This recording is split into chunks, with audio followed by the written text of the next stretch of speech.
זה לא מלחמה, אנחנו לא במלחמה.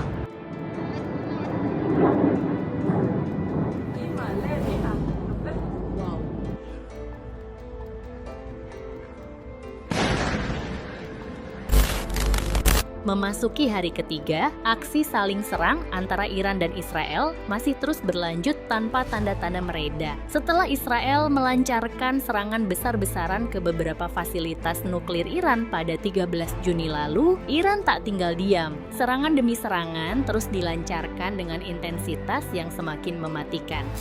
Dari ratusan drone yang meluncur hingga puluhan rudal yang menyasar wilayah-wilayah vital Israel, termasuk Tel Aviv yang kini berada dalam kehancuran. Militer Israel melaporkan kerusakan besar dan jumlah korban yang terus bertambah. Kepanikan menyebar ke seluruh penjuru kota, menandakan bahwa api konflik ini semakin membesar. Dampak dari serangan Iran terlihat sangat menghancurkan dengan beberapa bangunan rubuh dan ratusan apartemen serta kendaraan rusak di distrik Ramat Gan, Tel Aviv. Selain itu, puluhan rudal dan ratusan drone dilaporkan berhasil menargetkan lokasi-lokasi strategis termasuk kompleks militer Kiryat yang terletak di Tel Aviv. Kiryat, yang sering dijuluki Pentagon Israel, adalah sebuah kawasan militer perkotaan yang terletak di pusat Tel Aviv, tepatnya di sebelah utara Jalan Kaplan.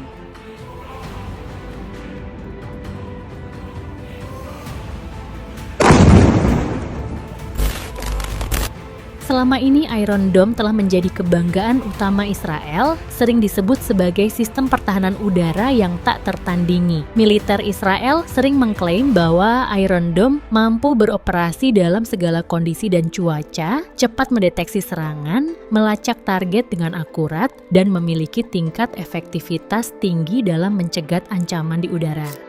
Namun, klaim-klaim tersebut kini mulai terasa berlebihan. Kegagalan Iron Dome dalam mencegat sejumlah serangan rudal Iran membuktikan bahwa sistem ini tidak seampuh yang dikatakan. Mengapa Iron Dome bisa gagal? Hal ini menambah kepanikan di Israel, karena satu-satunya sistem pertahanan udara yang mereka andalkan untuk melindungi seluruh negeri ternyata tak mampu menghadapi gempuran rudal Iran. Iron Dome awalnya dikembangkan oleh Israel setelah Perang Lebanon 2006.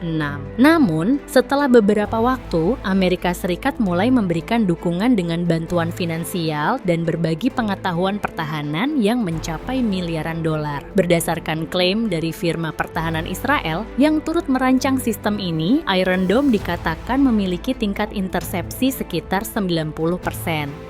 Sistem ini dirancang untuk mencegat roket jarak pendek yang dapat terbang hingga jarak 70 km. Setiap baterai Iron Dome terdiri dari 3 bagian utama: sistem radar untuk mendeteksi ancaman, komputer untuk menghitung lintasan roket, dan peluncur yang menembakkan pencegat jika roket yang datang terdeteksi akan memasuki wilayah strategis. Namun, menurut Muhannad Shalom dari Institut Studi Pasca Sarjana Doha, Iron Dome hanya efektif untuk mencegat roket jarak pendek. Sistem ini memang tidak dirancang untuk menangkal berbagai jenis serangan seperti yang dilancarkan Iran, yang menggunakan rudal jelajah, balistik, dan hipersonik. Tentu saja, Iron Dome tidak mampu menahan serangan-serangan tersebut. Di sisi lain, Muhannad juga menjelaskan bahwa selain Iron Dome, Israel memiliki sistem pertahanan udara lain, seperti Arrow 1 dan Arrow 3 yang mampu meluncur hingga 100 km ke langit. Ada pula sistem David Sling yang dapat mencegat proyektil dari jarak antara 20 km hingga 70 km. Meskipun semua sistem pertahanan ini dapat ditempatkan di berbagai titik strategis, kenyataannya Israel tetap kewalahan. Selama hampir 3 hari, mereka digempur habis-habisan oleh serangan Iran, menunjukkan bahwa meskipun memiliki berbagai sistem canggih, Israel masih kesulitan menghadapi ancaman besar ini. Militer Iran baru-baru ini mengungkapkan bahwa salah satu rudal yang digunakan dalam serangan terhadap Israel adalah jenis rudal hipersonik. Pernyataan ini tampaknya sejalan dengan kerusakan yang terlihat di beberapa titik di wilayah Israel. Rudal hipersonik milik Iran dipercaya memiliki kecepatan sangat tinggi dan kemampuan manuver yang sulit dihindari, sehingga bisa melampaui sistem Iron Dome yang selama ini menjadi andalan Israel. Selain itu, kantor berita Iran, Fars, juga melaporkan bahwa Israel telah diserang dengan rudal balistik berpemandu Haj-Qasem yang pertama kali diluncurkan oleh Iran pada bulan Mei lalu. Dikatakan bahwa rudal ini dilengkapi dengan hulu ledak yang bisa melakukan manuver. Namun, klaim tersebut dibantah oleh pejabat militer Israel yang menyatakan bahwa rudal yang diluncurkan oleh Iran ke Israel adalah jenis rudal yang tidak memiliki kemampuan manuver. Menurut pejabat IDF, rudal-rudal tersebut mirip dengan yang pernah ditembakkan Iran ke Israel pada bulan April dan Oktober 2024.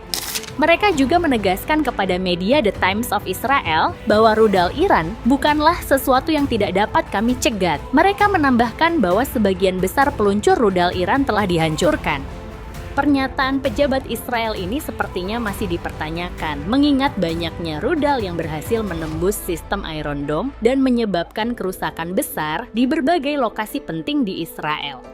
Perkembangan terbaru menunjukkan bahwa sekitar 300 warga di Tel Aviv Raya dan 100 di Ramat Gan harus dievakuasi akibat kerusakan parah pada rumah mereka. Meski media Israel berusaha untuk menutupi sejauh mana kerusakan yang terjadi, informasi yang tersebar menunjukkan bahwa serangan rudal Iran telah menyebabkan setidaknya 3 warga Israel tewas dan 70 lainnya terluka, termasuk 7 tentara. Di sisi lain, media pemerintah Iran melaporkan bahwa pertahanan udara mereka berhasil menembak jatuh 3 jet tempur F-35 milik Israel. Meski klaim ini belum dapat dikonfirmasi secara independen, yang pasti, serangan-serangan Iran telah menyebabkan penutupan Bandara Ben Gurion di Tel Aviv. Penutupan ini masih berlanjut seiring dengan ketidakpastian yang melingkupi situasi keamanan hingga saat ini. Pada Sabtu malam, Iran meluncurkan gelombang serangan rudal yang lebih dahsyat ke Israel, dan Haifa menjadi salah satu wilayah yang menjadi sasaran. Kebakaran besar dan asap mengepul di lokasi sensitif di Haifa dan beberapa tempat lainnya. Selain itu, sebuah laporan menyebutkan bahwa rudal juga menghantam kota Tamra di Arab Utara. Berdasarkan informasi dari petugas tanggap darurat Israel, sedikitnya 5 orang terluka di Haifa dan sebuah rudal Iran menghantam sebuah bangunan berlantai 2 di Tamra, menewaskan seorang wanita dan melukai 13 orang lainnya.